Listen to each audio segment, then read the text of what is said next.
আর মাত্র কয়েক ঘন্টা আবারও ভারত এবং ইংল্যান্ডের ম্যাচ। তবে এবার টি20 না, এবার ওডিআই ফরম্যাট, এবং সেই ওডিআই ফরম্যাটে প্লেয়ারও কিন্তু পরিবর্তন। ভারত যেভাবে টি20 ক্রিকেটে যে নিজের আধিপত্যকে শেষ করেছে গম্ভীরের কোচ থাকাকালীন সময়ে, এবং বিশ্বের যে নাম্বার 1 র্যাঙ্কিং সেই র্যাঙ্কিং পর্যন্ত হারাতে হয়েছে, তারই বদলা হিসাবে কিন্তু ভারত ওডিআই সিরিজে নামছে আগামীকাল। এবং সেই বদলার পর কিন্তু ভারতের প্রত্যেকটা ক্রিকেট ফ্যান্স কিন্তু এখানে গুনছে ভারত কি আবার পারবে এবার ইংল্যান্ডকে হোয়াইট ওয়াশ করতে 3-0-তে, নাকি উল্টো ইংল্যান্ড ওডিআই ক্রিকেটে ভারতকে আবার হোয়াইট ওয়াশ করে দিবে। যে ভারত কখনো টি20 ক্রিকেটে 4 ম্যাচ লাগাতার হারেনি, হোয়াইট ওয়াশ পরপর 2 সিরিজে হয়নি, সে ভারত 6 ম্যাচের ব্যবধানে কিন্তু 6 ম্যাচই কিন্তু হেরে গেল। ইংল্যান্ডের এগেনস্টে 4-0 এবং আয়ারল্যান্ডের এগেনস্টে 2-0, এবং র্যাঙ্কিং পর্যন্ত চলে গেল, যেটা 1605 দিন পর্যন্ত যে নাম্বার 1 র্যাঙ্কিং ভারত কায়েম করে রেখেছিল টি20 ক্রিকেটের মধ্যে। তবে কি রোহিত শর্মা, বিরাট কোহলি এবং জাসপ্রীত বুমরা, কেএল রাহুল, শুভমান গিলের মতো প্লেয়াররা কি আটকাতে পারবে ইংল্যান্ডকে ইংল্যান্ডের ঘরের মাঠে? যে ইংল্যান্ড বরাবরই ভারতকে সাধারণ একটা টিম বানিয়ে দিয়েছে এই টি20 ক্রিকেটের মধ্যে, এবার পালা সিনিয়র ক্রিকেটের। বিরাট কোহলি, রোহিত শর্মার মতো এক্সপিরিয়েন্স ক্রিকেটার, কেএল রাহুলের মতো এক্সপিরিয়েন্স ক্রিকেটার, জাসপ্রীত বুমরার মতো এক্সপিরিয়েন্স ক্রিকেটার, শুভমান গিলের মতো ক্যাপ্টেন, ট্যালেন্টেড প্লেয়ার, শ্রেয়স আয়ারের মতো ক্যাপ্টেন, যে টি20 ক্যাপ্টেন, তারা কি পারবে ভারতকে সেই গৌরব ধরে রাখতে, নাকি আবারও ইংল্যান্ডের কাছে সেই আত্মসমর্পণ, সেই 3-0 সিরিজের হার? বিস্তারিত আলোচনা করবো ভিডিওর মাধ্যমে। ভারতের প্লেইং ইলেভেন কেমন হবে, ভারতের জন্য চ্যালেঞ্জেস কোন কোনগুলি জিনিস থাকতে পারে, যেটা ভারতের ব্যাটিং এর জন্য বা বোলারদের জন্য একটু টাফ হবে, ইংল্যান্ডের জন্য অ্যাডভান্টেজ যে জিনিসগুলো, এটাও আলোচনা করব ভিডিওর মধ্যে। সম্পূর্ণ দেখতে থাকুন। আগামীকাল ভারত এবং ইংল্যান্ডের যে প্রথম ওডিআই ক্রিকেট ম্যাচ, সেটা হতে যাচ্ছে কার্ডিফে, এবং সেই ম্যাচের মধ্যে যদি আমরা দেখি ভারতের যে 3 প্লেয়ার, যে মেইন প্লেয়ার অর্থাৎ রোহিত শর্মা, বিরাট কোহলি এবং জাসপ্রীত বুমরা, প্রায় 957 দিন পরে তারা 3জন কিন্তু খেলবে এই একসাথে। ভাবা যায় এতদিন পরে 3জন ভারতের মেইন প্রাইম প্লেয়ার তারা একসাথে খেলবে। 2027 ওয়ার্ল্ড কাপ কিন্তু আর বেশি দিন নেই, সেখান থেকে ভারতের যে ওডিআই ম্যাচের সংখ্যা সেখানেও কিন্তু সীমিত। তার জন্য যে প্রিপারেশনটা, সেটা কিন্তু ইংল্যান্ডের এই ওডিআই সিরিজ থেকে কিন্তু মোটামুটি শুরু হয়ে যাচ্ছে আমরা বলতে পারি, কেননা ODI world cup south Africa হতে যাচ্ছে, সম্পূর্ণ আলাদা কন্ডিশন, এখানে পেস বাউন্স সবকিছু থাকবে। আর সেই জায়গা থেকে কিন্তু ইংল্যান্ডের এই ওডিআই সিরিজটা খুবই গুরুত্বপূর্ণ, স্পেশালি ভারতের ব্যাটারদের জন্য। যে ব্যাটিং ব্যর্থতার কারণে টি20 ক্রিকেটে আমরা দেখলাম ধরাশায়ী হলো ভারত, সেই ব্যাটিং যে মোস্ট অভিজ্ঞ প্লেয়ার রোহিত শর্মা এবং বিরাট কোহলি, তারা কিন্তু এবার খেলতে যাচ্ছে।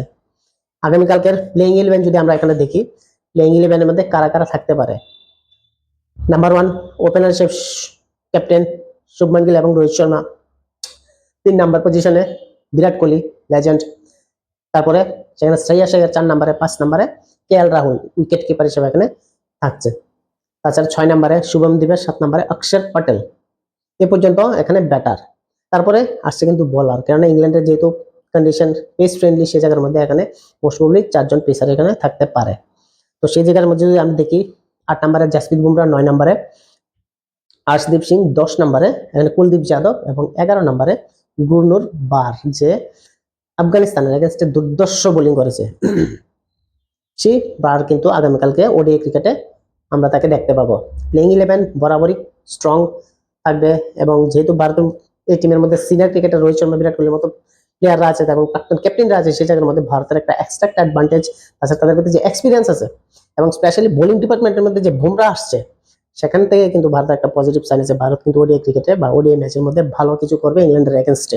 যে নাসির হোসেন টি20 চলাকালীন সময় রোহিত শর্মার প্রশংসা কিন্তু বারবার করেছিল, যেখানে বলছিল রোহিত শর্মা এই মাঠের মধ্যে খেলে কিন্তু শর্ট বল খেলে খুব সুন্দরভাবে 6 মেরেছিল, ক্রাউডে পাঠিয়েছিল বলগুলি।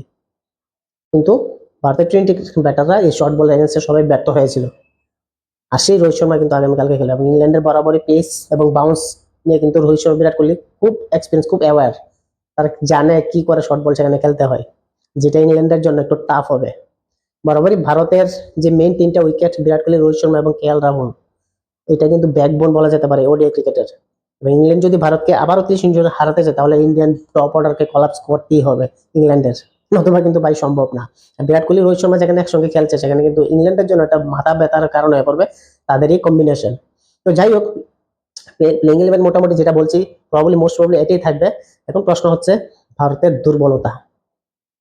আগামীকালকে ম্যাচের মধ্যে ভারতের যে দুর্বলতা পয়েন্টগুলি যেটা আমি দেখতে পাই সেটা হলো ভাই স্পেশালি বোলিং ইউনিট যদি ক্লিক না করে এবং ব্যাটিং ইউনিট যদি ক্লিক না করে। বরাবরই অনেকদিন পরে রোহিত শর্মা বিরাট কোহলি একসঙ্গে খেললেও ভাই আন্তর্জাতিক ক্রিকেট খেলার থেকে যে একটা অবশ্য লং গ্যাপ সেটা কিন্তু একটু ব্যাটারদের মনে একটু শঙ্কা তৈরি করে। তাদের যে ফ্রিলি যে খেলাটা সেটা কিন্তু আমাদের হয়তো খেলতে পারে না। প্রেশারে থাকবে ডেফিনেটলি টিম ইন্ডিয়া, কেননা টি-20 সিরিজ 4-0 হেরেছে। তাছাড়া গম্ভীর যে কোচ হিসাবে সেখানে একটু হয়তো কোনো কিছু ম্যানেজমেন্ট সঙ্গে নাও মিলতে পারে তাদের কথাবার্তা। তো সেই দিক থেকে টিম ম্যানেজমেন্ট বা টিম এনভায়রনমেন্টের উপর কিন্তু অনেক কিছু ডিপেন্ড করবে তাদের পারফরমেন্স। টিম এনভায়রনমেন্ট যদি সঠিক থাকে এবং বিরাট কোহলি রোহিত শর্মার পারফরমেন্স যদি ভালো করে করতে পারে তাহলে ডেফিনেটলি কিন্তু ভারত সেখানে কোনো কিছু চিন্তা থাকবে না। অন্যদিকে বোলিং আর্শদীপ কিন্তু টি-20 সিরিজে তেমন একটা ভালো কিছু একটা বল করতে পারেনি। এবার জাসপ্রীত বুমরা যেহেতু সেখানে সঙ্গে আছে সেখানে কিন্তু একটা পজিটিভ সাইন আমি দেখতে পাচ্ছি। নতুবা যদি জাসপ্রীত বুমরা খারাপ করে তাহলে কিন্তু টিম ইন্ডিয়ার বোলিং ইউনিট আবারও খারাপ হবে। কুলদীপ বরাবর একজন ভালো স্পিনার এবং রুনুর বার যে ডেবিউ আগামীকালকে খেলতে যাচ্ছে সেখানে কিন্তু একটা পজিটিভ আমরা সাইন দেখতে পাই। যদি গুনুর বার ভালো বল করে তাহলে কিন্তু টিম ইন্ডিয়ার এখানে একটা পজিটিভ চান্স থেকে যাবে ম্যাচে কামব্যাক করার বা সিরিজ হোয়াইট ওয়াশ করতে পারবে যদি সেই রকম ভাবে খেলতে পারে। অন্যদিকে ইংল্যান্ডের যদি পজিটিভ সাইন দেখি বা ইংল্যান্ডের ব্যাটিং অর্ডার কিন্তু সম্পূর্ণ ক্লিক করেছে এই সিরিজের মধ্যে। তাদের জস বাটলার থেকে শুরু করে Phil Salt, Harry Brook, Bethell প্রত্যেকটা ব্যাটারি কিন্তু সেই লেভেলে ব্যাট করেছে আমরা যা দেখলাম। এবং তাদের হোম গ্রাউন্ডে হোম কন্ডিশনে কিন্তু তারা অ্যাডভান্টেজ সেভাবে নিয়েছে যার কারণে কিন্তু তারা 4-0 ভারতকে হারিয়েছে। ভারত এই সিরিজে গুরুতরভাবে হারার একমাত্র কারণ ব্যাটিং অর্ডার কলাপস এবং বাজে ফিল্ডিং। আগামীকালকে ভারত যদি তাদের ফিল্ডিং ইউনিট যদি ঠিক করতে না পারে তাহলে কিন্তু ভাই ম্যাচ হাত থেকে ফসকে যেতে পারে। যেই ম্যাচের মধ্যে ভারত লাস্ট ম্যাচটা কিন্তু জিততে পারতো যদি ক্যাচগুলি ধরতে পারতো তাহলে কিন্তু এত বড় রানও হতো না, 200 বা 210 রানের মধ্যে ইংল্যান্ডকে আউট করতে পারতো। কিন্তু সেই জায়গার মধ্যে ভারত উল্টো এমন ভাবে ফিল্ডিং করে যেখান থেকে ইংল্যান্ড 200-250 উপরে রানটা সেট করে দিয়েছিল। আর সেখানে কিন্তু ফিল্ডিংটা কিন্তু অনেক কিছু ইম্পর্টেন্স থাকবে এই ওডিআই ক্রিকেটের মধ্যে। ফিল্ডিং যদি ভালো করতে পারবে, ক্যাচিং যদি ভালো হয় তাহলে কিন্তু ডেফিনেটলি টিম ইন্ডিয়া ম্যাচে কামব্যাক করতে পারবে এবং ম্যাচ জিততে পারবে।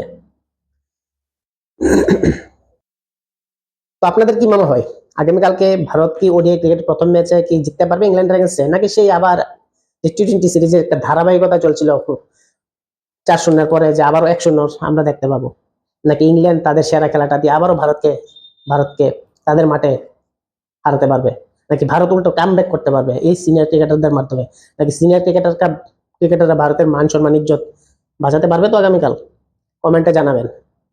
তাছাড়া আগামীকালকে প্লেইং ইলেভেনে কারা কারা থাকতে পারে কমেন্টে জানাতে পারেন, বা ভারতের জন্য স্পেশাল কোনো কিছু টিপস এখানে থাকবে কিনা কমেন্টে লিখতে পারেন। ভিডিওটি ভালো লাগলে অবশ্যই চ্যানেলটি সাবস্ক্রাইব করবেন, লাইক করবেন এবং পাশে থাকবেন। ধন্যবাদ।